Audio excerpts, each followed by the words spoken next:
Hi everyone. Hi guys. It's good to be back and we're outside again. Happy to be outside again. We are actually at the Peace Arch Park on the US side. We're in the United States. So we right are now. in the United States today. Where you see the houses behind us, that's in Canada. So we just walked across the imaginary border and we're in the park on the US side, and it's the first time we're doing it. We normally walk by, but today we're in there. But we have our IDs and our passport, our visa and stuff, just in case, you know, they want to come and check. We are good. Alright, so we're going to answer some questions that some of our subscribers asked us today. So we're going to go across a bunch of topics, right? And remember to share and subscribe and like and comment.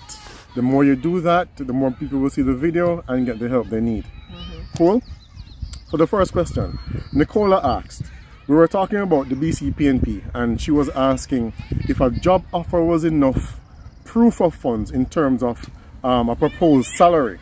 I think what she was asking about is when she is ready to apply for her permanent residence, would a job offer be sufficient? Now, before I answer that, I'm going to just talk to Nicole specifically on persons who are currently in school. You're about to finish your course, or you have finished and you're waiting for your letter of completion. You don't need to worry about proof of funds. What you need to do is ensure you have the appropriate documentation to apply for your postgraduate work permit. Now, Tasha was a student, so I'm going to allow her to just go more into that. Alright, so to pick up from where Babe left off, you first, of course, and I think you already know this, to start with applying for your postgraduate work permit. Once that is out of the way, you're now in a position to obtain employment. Now, to answer this question specifically, what I did was to use my job as a means of showing IRCC that I indeed have sufficient funds to take care of myself once I'm granted permanent residence. I didn't have to show a bank statement with the list of funds that Babe had mentioned. However, let me caution to say, if it is that you're doing the express entry, and depending on the category that you fall in, you may need to show the proof of funds if you don't have a job. So it all depends. So I don't want you to take it as a blanket thing that, oh, once I have this, then I don't need this. It all depends on the category that you fall in. Specifically for the BC, when I had applied, because I had to show proof that I had a job offer, then the job offer showed what I'd been making for the entire year. So I wasn't asked to show anything outside of that financial funding amount. So pretty much once you have a job offer, that suffices for proof of funds. If you don't have a job offer, you need to show that you have money, right?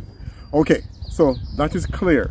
So if you're finishing school, don't really start looking at permanent residence as yet. Just focus on your job search, right? And once you get that job, you can start looking at, you know, preparing all the documentation towards applying for permanent residence when that time comes. Right. Okay? Alright. So we changed position because the sun was pelting her. Sun a bit too much. I'm already melanated. Alright, so the next question, right? Queen of Charity. That's not the real name, but that's a stage name. That is stage name. Wants to study in Canada. Has 3 children. One is 10, other is 14, other is 21. Married, right? What to do? Alright, a few things there. And this person wants to come to study with a family of 3. Right? Now, one of the children is a major, meaning 21. So that child will have to apply on their own independently. Okay? However, you can apply for the family, including the 10 and 14 years old, because they are minors. Okay? They are under the age of 18. So you can apply with them. How that works is, for one person, if you are a single person coming to study, how much money do you need to show? $10,000 plus your tuition for a year. Okay? For two persons, you and your spouse, it's $14,000 plus tuition. You then add $3,000 for each additional family member. So you're talking about 4 persons applying. Let me see, that is going to be $20,000 plus your tuition. You have to show that money in your bank account. Okay? So you can do a conversion in your own currency and you will have the amount. And that money needs to be in your bank account before you apply for that study visa. So it's your bank statement, the letter of acceptance, and the other documentation that you need to show on that checklist. Okay? Now for the child who is 21, he or she will have to apply independently, whether it's for school. Well, it's best to apply for school, it's easier, but then he or she will need to show the proof of funds just the same, like you are showing. So you could, you know, contact us, DM, and we can explain some more how you may be able to do that. Okay? So, but for the 4 of you, yourself, your spouse, and the 2 children, you need to show 20 grand Canadian plus your tuition for 1 year. Okay? Once you apply for your study permit, right, and you get that letter of acceptance, your spouse is now eligible to apply for an open work permit. Okay? So your spouse will be able to come with you and get a full-time job for any employer in Canada. Okay? For the children, the 10 and 14-year-old children, you have to apply for their study permit. They have to get study permits to go to school in Canada. So you have a little bit of work to do because you have a family, right? But it's not at all difficult. It's just to apply for their study permits as well. So when they get here, they can go to school without a problem. Okay? So that's important. So a part of your job when you're applying as parents with minor children is to look at the schools in the community where you live or in that city, right? Look at the school districts. Find out if they have space, make a phone call, send an email, so you know where to look or where your children will go when they get here. There are many schools very close to many communities. For example, where we live in Douglas, there's an elementary school here. So it's your responsibility to search and ensure that your children have schools to attend when they get here. Okay? You can reach out to us for more information and we can help you with that as well. Anything to add? No, you covered it. All right. Kayon asked us, what if I have someone who wants to show that they will pay my tuition in Canada? So Kayon wants to come to Canada to study, but she has a sponsor. The person who agrees to pay your school fee has to write a sponsorship letter, as well as prepare their bank statement to show that they have adequate funds to cover your tuition, right? So pretty much that's it. Okay? Important. So again, all that information is on the website. That is cic.gc.ca. Of course, you can go there and check, and you can reach out to us privately as well, and we can explain some more about that. Next question. Tamika was asking, what's the impact of age on migration? Right? So it's pretty, it's in summary it's like this. The younger you are, the better it is. Because they want to know that persons are coming to Canada and they can get a lot more out of you. So for example, a 20-year-old person is coming to Canada, they'll get 40 plus years out of that person in terms of the labor market and contribution to the economy, right? If you're 40, no problem, but it's just that you have less time to contribute. Now, where that comes into play is when you're applying for permanent residence, because you get some points based on your age. The younger you are, the more points you get for age. The older you are, the less points you get for age. Those points that you get for the age category is just a subset of the overall points that you will need. So yeah. It does affect it. Yeah, so that's right? One category. Age is one category. So you have age, marital status, work experience, language. Yeah. So yeah. If you're bilingual, meaning the two imperative languages in Canada are English and French. Those are Canada's two official languages. So if you can speak French, you get more points. Absolutely get more points for being bilingual. Okay, so you know they have criteria when it's time to apply for permanent residence. Okay. All right. Someone else asked, and don't know the person's name. What's the difference between applying as a single person versus a couple? Okay, for me, I will start here. If you are single, you have more flexibility, right? And you show less money in terms of proof of funds. Okay, so those are the pros. Yeah, those are the pros of coming single. Okay, once you get here, you may find that being single is a bit harder because you have to pay all the rent and all the expenses and cover everything on your own. Right? And it can be a bit much. And that can be a bit much. But it works. A lot of single people come to Canada all the time. Right? Now, if you're married, up front, you have to show more money in terms of proof of funds when you're coming. Okay? And you have less flexibility in terms of where you want to live and so on. So, for example, I love British Columbia, but Tash wants to live in Ontario. I love British Columbia. But she wants to be closer to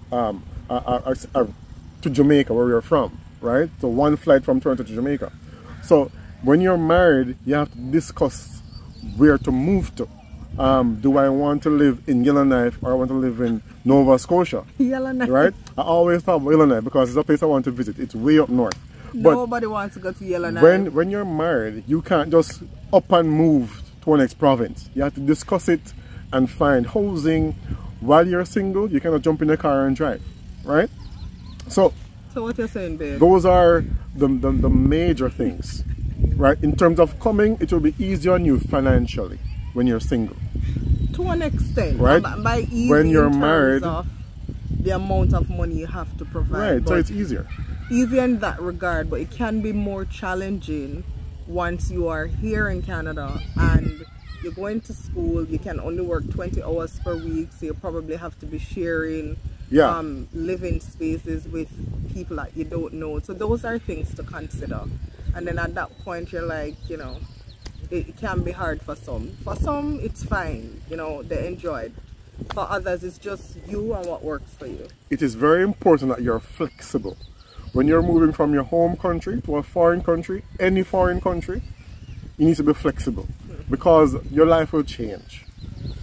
And that's why the book that I wrote is entitled Immigrating to Canada, Prepare for Change, because change is a big part of it, right? And you have to be flexible, have to be ready to move and adapt, okay, and to learn and unlearn some stuff.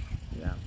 Another question that was asked had to do again with funds and whether or not you could move that money from your account once you send in your application, and the answer is absolutely not. It is recommended that if it is that you are providing, or whoever it is that's providing a bank statement, whether it is that you're going to be sponsored or you're doing it yourself, whatever account is attached to your application, the money needs to remain in that account. Yeah. Reason, the embassy will call and they will ask questions, sometimes more questions than not, just to find out whether or not the money verify, is still there and to get some detail on your banking history. If you're in Jamaica, then you know that you don't have a printout showing like the last 6 months, to just show the lump sum that's available at the point that you ask for that bank statement. So they will ask questions, and I know this for a fact because my mother works at the bank and she's able to tell me that when the Canadian embassy calls, they do ask questions and they have to, of course, provide the right answer. All right, so make sure your proof of funds is solid. solid. All right, just make sure it's solid. Yeah. Those were the questions we got. I hope we answered them clearly. If you need more clarification, please reach out to us. Feel free to reach out to us, right, on IG, Low Key Life. You can go over to TikTok, so what we're doing over there as well. You and TikTok. The book, the immigration guide I prepared. Yeah, it's true. This is the bird. This is even verifying what we're saying. So the book that I prepared, it's a very good guide, right? It gives a lot of important pointers there. Let me know what you think about the book as well. And if you purchase it, leave a review on Amazon. That's a message today that right? someone purchased. Just review it on Amazon and be honest about it, and let me know what can be added, what you think we can, if it's excellent, if it's good, and I can always improve it because we self-publish. Oh, talking about self-publishing, guys. Shameless interjection here. So you see my shirts. I don't know if you can see my shirts. Can you see my shirts? Can you? Yep. Yes, I did this art here with these that the Lord gave me. So I don't know if you can see it. Just Genius Kids. Go look us up on IG. Follow us there. See what we're doing over on that page. We are also kids author, illustrator, and publisher. We do a few little things. Go support us over there. Get the books on Amazon as well. And guys, honestly, thank you. The views that we're getting on the channel, the comments that we're getting, the questions that we're getting, it really encourages us to keep going. To keep going and to look for the current information, the information that we know that you guys want to hear, and help you guys know. It really encourages us to just keep going. Like, we're not getting paid for this, but we absolutely enjoy taking time out of our day on a Sunday to do this. So thank you for watching. Thank you for your comments. Thank you for your questions. Keep the questions coming. Keep the comments coming. Really appreciate it. All right, folks, until next time, remember to share, subscribe, and like, and leave your comments and questions, and we'll do our best to get the information and answer them for you. Okay? Until next time, we're out to just go enjoy America for the rest of the afternoon. Yeah. Then go back over into Canada and chill. It's a beautiful day. It's a beautiful I hope day. it's beautiful where you are too. Take care, guys. Bye.